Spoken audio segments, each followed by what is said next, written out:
nzvimbo iyoyo kuti takafambawo kune takafamba mweya wemushakabvunyu akazvisungirira uri kunzi uri kuuya kuzoparadza isusu vana vekwaMwanza.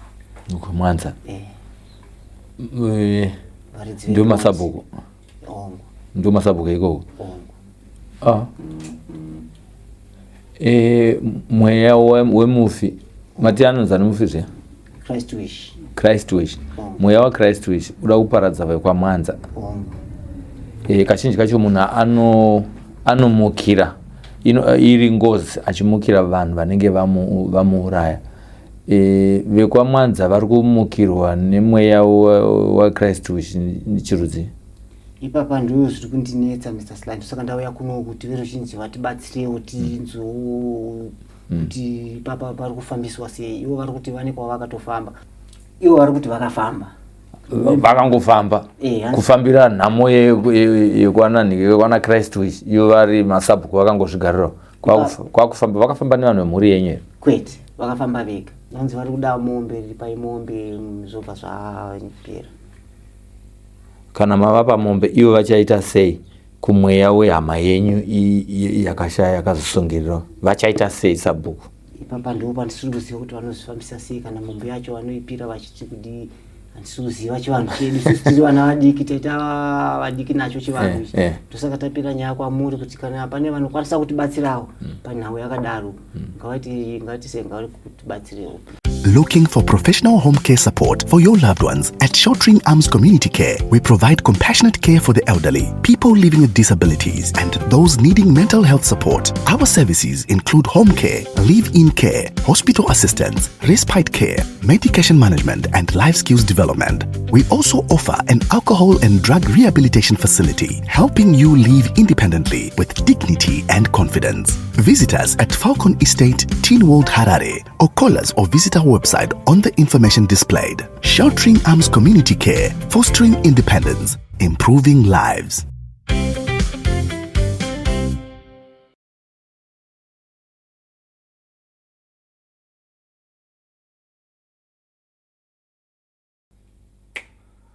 Muri Zimbabwe makadiko kumati mana enyika imi vatariri veSly Media TV munotipasa manyemwe, munotipa manyawi nekuti ndiri kuona kuti muri kusubscribe zviri kuratidza kuti aiwaka muri kufamba nesu panyaya dzatinokupai. Zvinoratidza kuti aiwaka hamusi kuda kusarira panyaya dzatinokupai pano paSly Media TV. Dzimwe dzinobva mumatare anotongwa nemadzishe paweekend yega yega, zvikura kuti hapana svondora tinenge tisina content yatinokupai. Dzimwe tinopindawo majere tichita naurwa nevasungwa, dzimwe tichisangana nadzo zvichibva kwamuri, tichisangana nenyaya dzatinosangana nadzo munharaunda dzinobva munharaunda dzamugere, zvinoera, zvinotyisa nezvinoshamisa nezvinoda kufumurwa. Aiwa, tinoramba tichiti sando dzenyu vateveri veSlyMedia TV, sando dzenyu makatikoshera. Muno muZimbabwe tiri mumwedzi waJune, inguva yekutonhora. Zuva riri kumboita zvemusoro wekamba zvokuti rikambonyura mukati robuda, rikanyura robuda, zvichingoenda zvakadaro, zvichingoenda nezuva racho. Asi hakuzotonhora sekunge kuna United Kingdom kana kuna South Africa, dzimwe nzvimbo dzobva dzaita kutonairira chaiko. Asi isusu aiwa kuno kubhindura hatisati tasangana nazvo. Ndinodavira kuti aiwa muri kumirira kunzwa kuti nhasi uno zvakamira sei. Tine nyaya yezvimwe zvinhu zvinoyera, zvinoda kufumurwa, zvinoda kutaurwa nezvazvo. Iri nyaya yemumwe mukomana akazvisungirira, mushure mekunge azvishungirira kwakubuda mashura nezviratidzo mukati menharaunda yaakazvisungirira. Ndinaye mwana wekwaSamuel achinzi Ignatius wandinaye mustudio. Regai ndimuchingamidze muchirongwa tinzwe kuti kwabva kwakamira sei uye zvinhu zviri kufamba sei kwavanogara. Mukoma Ignatius, muri sei? Aiwa, inini ndiri right. Sly Media makaizivawo sei? Sly Media tiri kubatsirwa kwemafriends angu mama akapinda paSly Media vakavhiwa maproblems avo vakabatsirwa neruzhinji. Aiwa, tinotenda. Munogara kupi imi? Ndogara kuWoodbrook. Munogara muWoodbrook. Aiwa, pakanaka. Aiwa, saka muri neighbor yedu kaimi. Atiti. Aiwa, zvakanaka zvakadaro. Tikuona mune mhotsika vanhu vanezhinji vane mhotsi vanogona kunge vachirapa maairi marasta kana kuti ing'anga munoshopera muri kupi mune dare here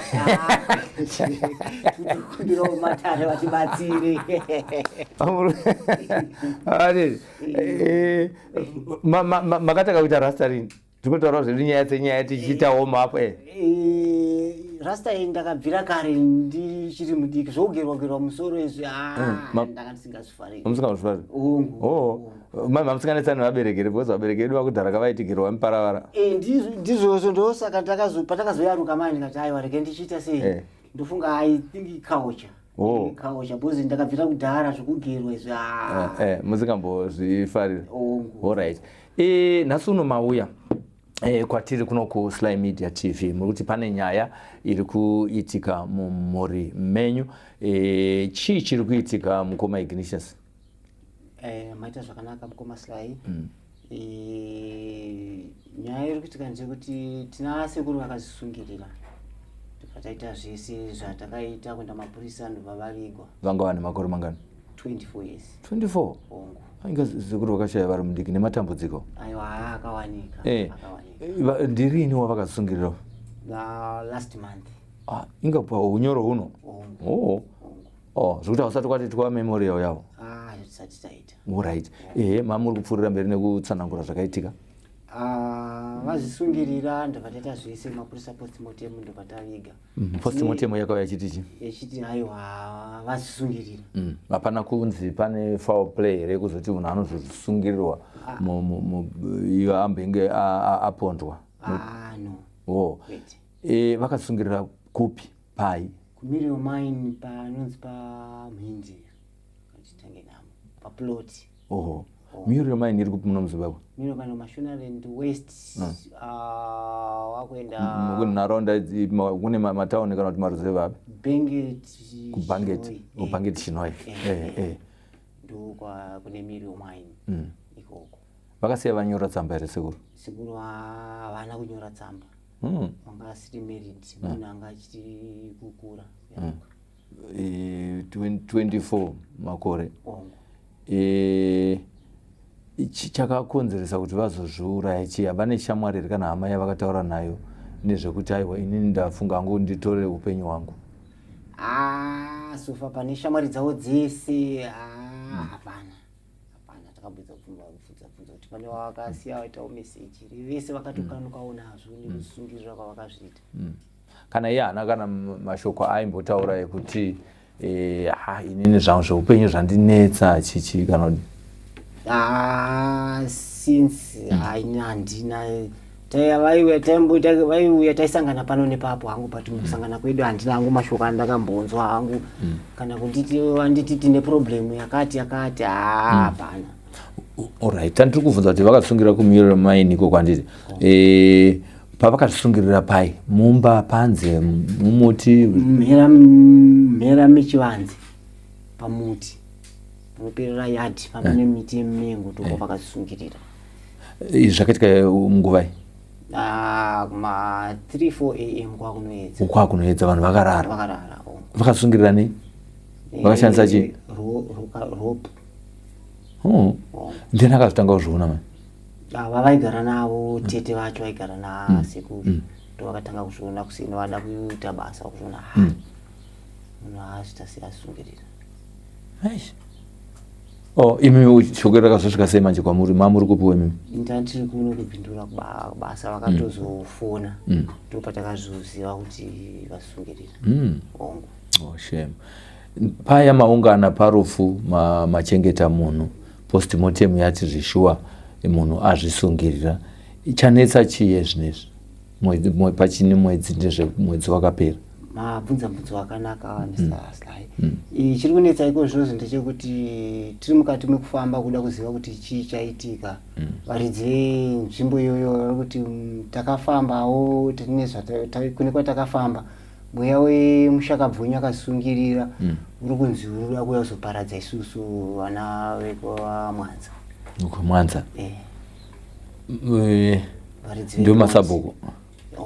ndio masabhuku ikoko mweya wemufi mati anonzi ane mufi zve Christ wish mweya wa Christ wish uda kuparadza vekwamwanza kazhinji kacho munhu anomukira iri ngozi achimukira vanhu vanenge vamuuraya vekwamwanza vari kumukirwa nemweya waChrist wish chirudzi ipapa ndo zviri kundinetsa Mr. Sly saka ndauya kuno kuti veruzhinji vatibatsirewo tinzoo kuti papa pari kufambiswa sei ivo vari kuti vane kwavakatofamba zvitoti kutaura kwandiri kutoita izvozvi ndofunga vatoenda nevamwe vekama kuenda kunonzwa kwacho kwavakanozinzwa kuti mweya wemushakabvu wekwedu uri kuvamukira chii chavakaona chavane umbo nacho kuti vati Christ wish ari kutimukira ivo vari kuti vakafamba vakangofamba kufambira nhamo yekwana Christ wish ivo vari masabhuku vakangozvigarirawo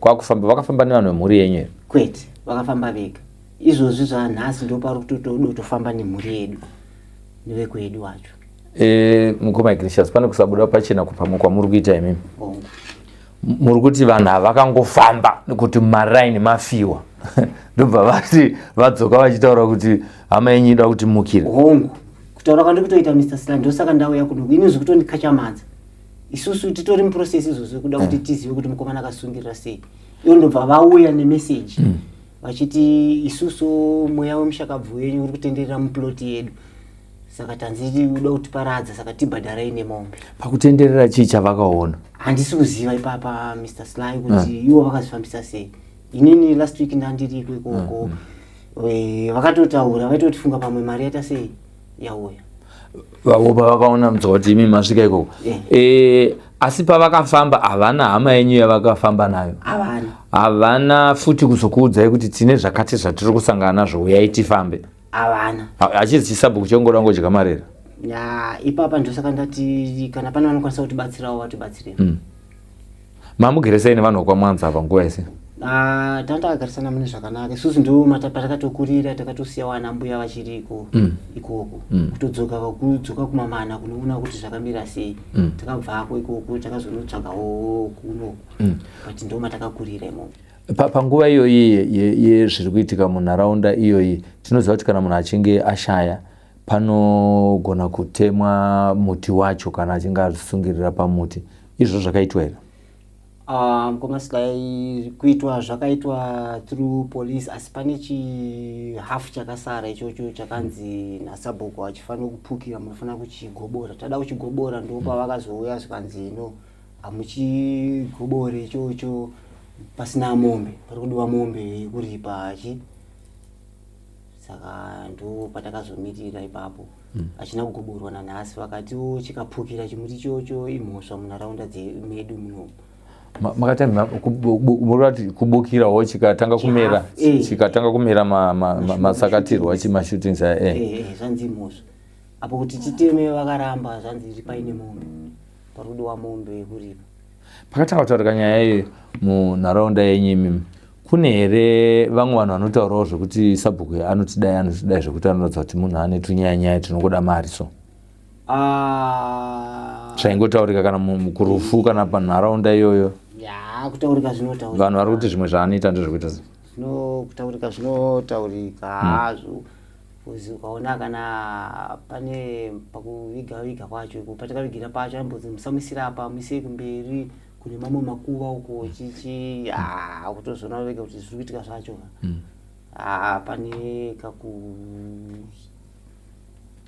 pane pasina kunyatsa kutwasanudzika mushemushe kana vachiona mashura kumba kwavo ikoko havasiri here vakakonzeresa rufu rwake ipapo zvinogona kudaro saka takaida kuti vatibatsire tinyatsozvibude pachena chaizvo kuti chatiri kuripa pachii tinoda tuchinze Zimbabwe kuti vatibvunze kuti stafiro chatiri kuripira mombe chii muti here watinoda kutema uyu here kana kuti because hapasi kuspecific kuti mombe indei vatika mweya uri kutendera uri kutikanganisa saka paine mombe pakutema muti apa futi pari kunzi itai mombe saka ndizoti mombe dzacho ingani itu here kana kuti ndiwo semombe iyoyo 1 mubvunzo wedu uri ngoti sei ivo vari kungoona mweya wemufi munharaunda yamugere. Vamakagarisana navo vakamboti here Christ wichitamuona achifamba apa usiku mvuri wake taona? Tina kana vese munharaunda hapana kana wana kutaura nezvemweya waKristu wichi kana kumbunzwa kavaidya naye vairara naye vaita naye shamwari dzake hapana kana wana ari kutaura nezvekuti vari kusangana naye. Kuna Ignatius izvozvo muri kufamba muchienda kwacho kwakaningirika, hausi mutemo here wemunharaunda wokuti hamugone kuenda kunofambira dzimwe nyaya musina kuudza kana mambo womudunhu menyu ari kuti chi? Vari kuti imi munofanira kuvaripa. Hama yenyu mimi akashayikira akazvisungirira muyadhi maamwanza here pamuti wavo muyadhi maamwanza. Since variwo varidzi ploti yacho but pakugarisana payadhi vanga ri muyadhi maatete vake but ivo vari kuti nzvimbo yese nzedu. Yadhi yavakapuhwa naSabhuku yavakapiwa pavaigara ndo pakazungirira pamuti wemango waitodyiwawo mango pamukova. Pakunetseka kwenyu muri kufunga kuti chii chaita kuti vadaro imi? Isusu tanga chiunyanya kundinetsa ndechekuti vaifanira kutorawo kana vaona pari vaifanira kutorawo vekuku madziSabhuku vaifanira kutorawo ava neava ne30% kuitira umbowo usangana unoita sei unoonesana. Saka pa ndikuona kunge kuoverride kwemapowers kuti ndiwana ndana Sabhuku. Zvino tiri kuvataura ucharipiswa imwe mombe kuti tiri kuvataura pachirongwa zvisinei. Vakati vari kuda mombe nechi? Vanzi vari kuda mombe, ripai mombe zvobva zvapera. Kana mava pamombe ivo vachaita sei kumweya wehama yenyu yakashaya yakazvisungirira? Vachaita sei Sabhuku? Ipapa ndipo pandisiri kuziva kuti vanozvifambisa sei kana mombe yacho vanoipira vachiti kudii. Handisi kuziva chivanhu chedu tiri vana vadiki taita vadiki nacho chivanhu ichi tosaka tapira nyaya kwamuri kuti kana pane vanokwanisa kutibatsirawo panhau yakadaro ngavati sei ngavari kutibatsirewo please. Kumuriro wemaini ikoko Kristu wichi ndo munhu wokutanga kuzvisungirira? Kune vamakatombodzisungirira. Vakaitwawo futi nyaya imwe chete yekuti munonzi mweya wavo wakutenderera? Ndinobvira ndambozvinzo zvakadai. Alright, ava vane zvavari kuona handisi?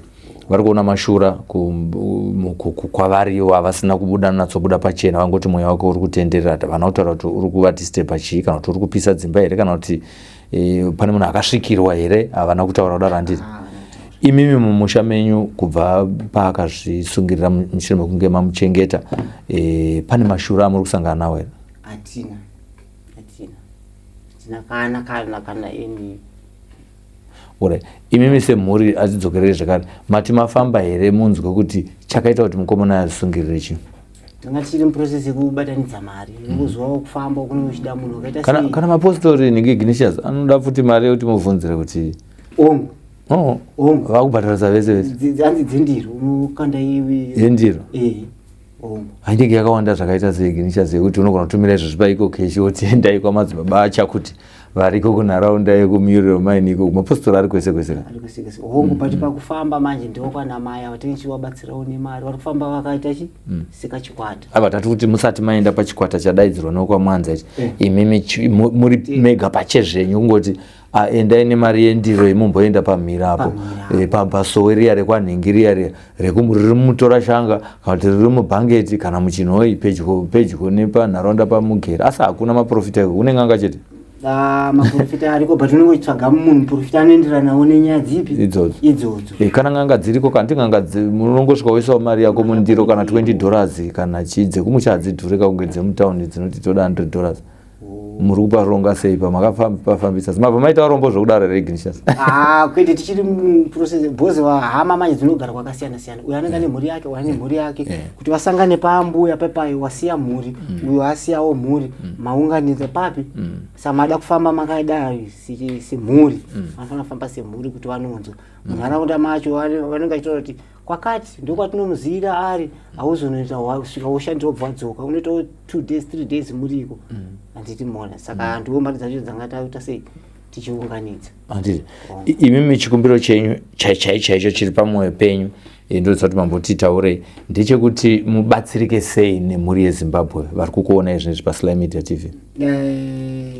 tinofana kungokoshesawo chivanhu chedu chivanhu culture yedu yechivanhu kuti inofambiswa sei kana procedure yacho ndiri pakati pekuchema mukoma ndafirwa ndonzi ndibhadhare futi ndozonyanya kundibata kundishungurudza kuti handisati tapedza nezvemufi uyu asati taziva kuti chii chakaitika kwaari ndichiri process tobva tanzi mune mhosva bhadharai ndozvinonyanya kundibata izvozvo kuti kana chivanhu chacho plus pachivanhu ndizvo here chivanhu chedu ndiyo here mafambisiro atinoita process yechivanhu chedu kuti vanofamba vega unzi chiri pai ipapa pakaoma pamwe isitaifunga kuti kune masabhuku deals ekutengesera naminda pamwe futi masabhuku deals aya akuitwa nevanhu vakungodawo vane undyire tisingazive zvisinei tinogona kuzenge tizvunzwa vafamba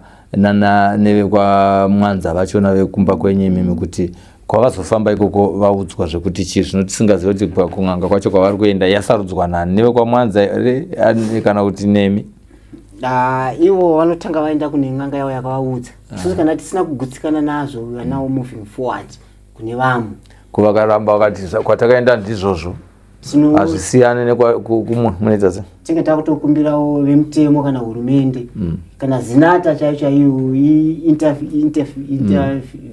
intervention yezinata tinda kutonokumbirawo vemutemo kuti please chivanhu chedu isusu taita vana tinyatsochikwanisa masabhuku aya tisi kupikisana nawo but tiringoda kuti ruzhinji zvijeke pachena kana zviri izvo zvinoitwa kuti ukafirwa munhu akafamba unobhadhara it's okay but ngazvidiwe pachena zvisiri zvokuviga tobva tazoti ndo chivanhu chedu chatakutaidzira ichi alright aiwa ndiri kukunzwai tichazenge tichiita follow up kunyaya iyoyo kuti tinzwe kuti makazofamba sei zvapapi uyewo nyaya iyi yapera sei kana kuti yazopindirwa here nemachief tichinzwawo kuti zvakamira 1-1 isusu toda kutora mukana uno kukutendai kunge muchiuya kuno kuSly Media TV kuzosheya nesu nokuti zvinonzi kugara nakaona dzevamwe uye nekuzotsvaga mazano kuno kuti tione kuti nyaya yenyu ingaende paruzhinji here kuti kana muri kubirirwa kana iri corruption zvibva zvafumuka nekuti pane zvimwe zvinhu zvinoyera nezvimwe zvinoda kufumurwa. Tinotenda Mukoma Ignatius Samuel. Ndinotenda Mukoma Sly. Sure tinokumbira rubatsiro kune veruzhinji. Rubatsiro nemari kunyange nemashoko chaiyo. Naika. Tinotenda zvikuru kwazvo. Muri yeZimbabwe tiri tangashitaura naIgnatius Samuel ana sekuru vake vakashaya makore 24 ekuberekwa 14 nekuzvisungirira. Tinoti mweya wavo ngauzorore murugare. Asi shura vari kusangana naro nderekuti madzisabhuku avanogara nawo munharaunda imwe chete varikuda kuvaripisa kuti munofanira kuti pane mombe nokuti mweya wemwana uri kutenderera munharaunda yatigere. Vakaenda vega kun'anga sekunzwa kwamamuchiita. Hatizoti kwamuri zviriko here, ngatipindei mucomment section tinge tichikurukura nezvenyaya iyi. Akuzi kukurukura kungoti zvavharwa, zvaendwa, zvadi imbopawo pfungwa dzinoenderana nekuti dhata rari kushandisawo nderako. Tinoziva kuti unoita zvaunoda narasi unoipawo sekutaura kwavari kuita kuti mazano anenge akangonaka kuti tingotaura. Munomuonawo sei Sabhuku, munoinzwawo sei nyaya yemukomana akazvisungirira Christ wish kumuyorera mani kumutora shanga. Panapa paSlyMedia TV tiri kubroadcasta, tiri kubhindura. Kana muine nyaya dzakafanana naidzodzi zvinoyera zvinotyisa nezvinoshamisa zviri kuitika kunharaunda dzamugere, hazvirevi kuti kana tiri kubhindura hatigoni kutadza kusvika kwaGutu, hazvirevi kuti hatitadza kusvika kuGokwe kana kuZhombe kana kuti kupi kana kwaMutare. Tinosvika kana mukatiudza kuti kune nyaya dzinenge dzichiitika kunharaunda dzamugere. Nekudaro namba dziri pascreen idzodzi dzinokwanisa kunge muchiti inboxa kuWhatsApp, munogona kutumira voice note, munogona kutumira SMS, kana kutifonera, kana kuti tisingakwanise kuuya ikoko tinogona kunge tiita zvekare telephone interview tichinzwa kuti zvamasangana nazvo zvi kana kuti zvamaona ikokoko zvi tozivisawo ruzhinji rweZimbabwe. Munhu wese anoda kuziva nyaya yezviri kuitika munharaunda yaagere uye nekumatei mana enyika. zita ndonzi Sylvester Tafumane. Ngatirambe chichishare nekuklika ka notification button kuti tuwe kutanga kunzwa nyaya dzatinotaisa panapa uyo zvakare usarasikirwe nenyaya dzese dzatinoposta panapa. Tinotenda zvikuru kwazvo. Ndinatatenda Magara Mapiri watiri naye akabata mushina, takabata kamera, chief editor wedu, nekudaro aiwa tinosangana mune zvimwe zvirongwa. Sitano Sylvester Tafumane, simbi yebasa ndamirira nyaya iri kubva kwamuri. Looking for professional home care support for your loved ones? At Sheltering Arms Community Care, we provide compassionate care for the elderly, people living with disabilities, and those needing mental health support. Our services include home care, live-in care, hospital assistance, respite care, medication management, and life skills development. We also offer an alcohol and drug rehabilitation facility, helping you live independently with dignity and confidence. Visit us at Falcon Estate, Teen World Harare, or call us or visit our website on the information displayed. Sheltering Arms Community Care, fostering independence, improving lives.